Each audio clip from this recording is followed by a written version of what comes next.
yashinzwe atari ukugira ngo ihangane gusa mu mupira w'amaguru, ahubwo yari igamije kuba urumuri rw'ubumwe, kwihangana no gukunda igihugu.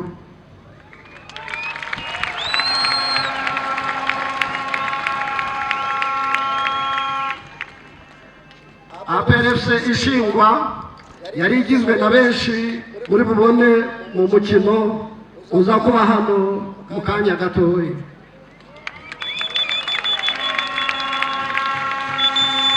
Icyo gihe bari ingabo za RP, bari urubyiruko nka benshi turi kumwe nabo hano uyu munsi. Basize byose biyemeza kugira uruhare mu rugamba rwo kwibohora no kubohora igihugu cyacu cyari cyarabaye ingwate. Icyo gihe APRFC yahuye n'amakipe atandukanye, harimo n'ikipe yari ivuye i Kigali duhurira hano ku Murindi, igizwe n'urubyiruko rwa PSD. Guhera icyo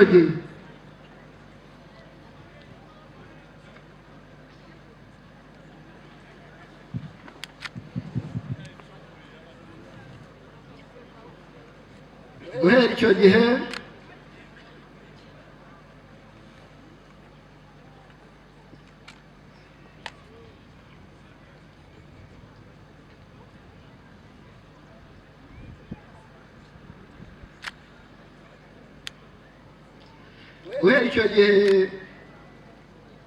ivuka yagiye ishyira imbere ikinyabupfura, ubunyangamugayo bishingiye ku myitozo inoze, ndetse iterambere ry'abakinnyi ryatumye yiharira ibikombe byinshi mu Rwanda no kwitwara neza ku rwego mpuzamahanga.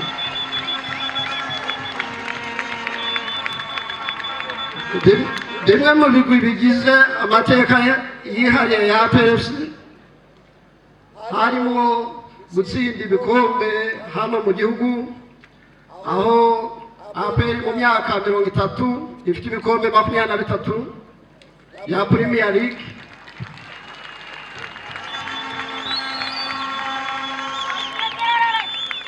bivuze rero ariyo yihariye ibikombe byinshi kurusha andi makipe, kuko yo arwanira ibikombe 7.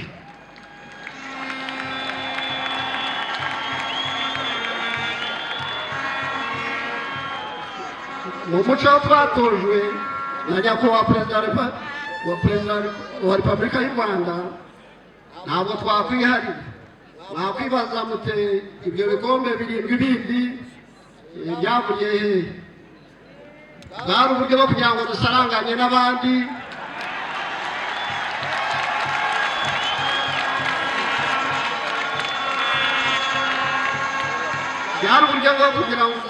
n'abandi, ariko tugahusha intego, kuko icyo gihe twahataniraga kubona ibindi bikombe 13 by'umutekano.